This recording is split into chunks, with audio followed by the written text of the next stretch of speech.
शाळेत शिकणाऱ्या मुलांना एक व्यासपीठ निर्माण करून दिलं.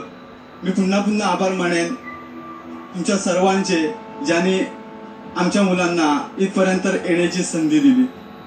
सामान्य मुलं जेव्हा असामान्य काहीतरी करून दाखवतात ना, तेव्हा ते इथपर्यंत येतात. Thank you sir. आणि त्या मुलांनी तसं करून दाखवलंय म्हणून ते इथे आहेत, आणि तुम्ही त्यांना सपोर्ट केला म्हणून तुम्ही इथे आहात. थँक्यू. तर मला वाटतं ही असामान्य गोष्ट करणं आणि असं काहीतरी कमवणं, यासाठी ते मला यांच्यापेक्षा चांगलं उदाहरण दिसतच नाही हो. झी युवा नाही तर अख्खा संपूर्ण महाराष्ट्र त्यांच्या मागे आहे.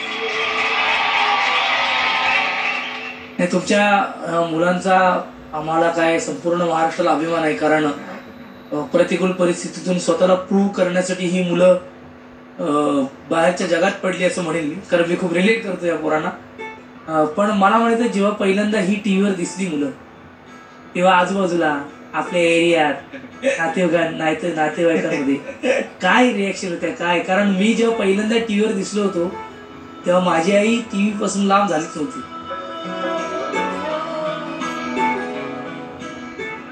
ती टीव्ही समोरच बसलेली होती.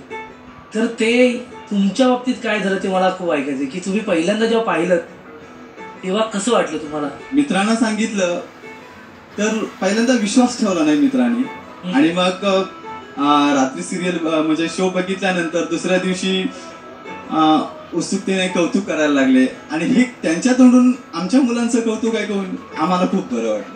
मला या मुलांना सांगायचं, एकच गोष्ट सांगायची, आई वडील मिळायला भाग्य लागतं, पण असे आई वडील मिळायला लय भाग्य लागतात दोस्तांना. तुमचे कपडे, तुमच्या शाळेची फीस, तुम्ही जिथे राहता तिथं 2 वेळेचं जेवण, बाप कसा आणतो आपल्याला माहीत नसतं, आपण फक्त खातो. तर या लोकांना जपा दोस्तांनो, ह्या वयापासूनच. खरं ते तुम्हाला खूप जपताय. आज तुम्ही इथे आहात, संपूर्ण महाराष्ट्रासमोर आहात, देशासमोर असाल, उद्या जगासमोर असाल, फक्त यांच्या आशीर्वादामुळे.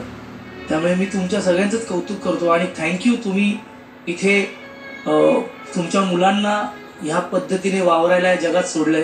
ही मुलं तुमचं निश्चित नाव काढतील, यात शंका नाही. God bless you.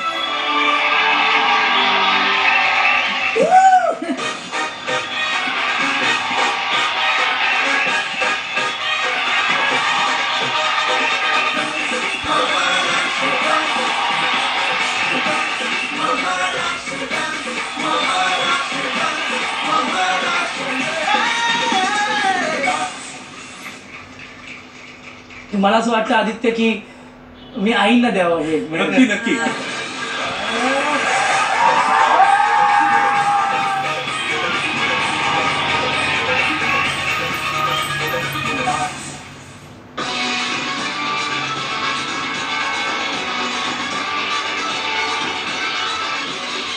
नृत्याच्या या महामंचाला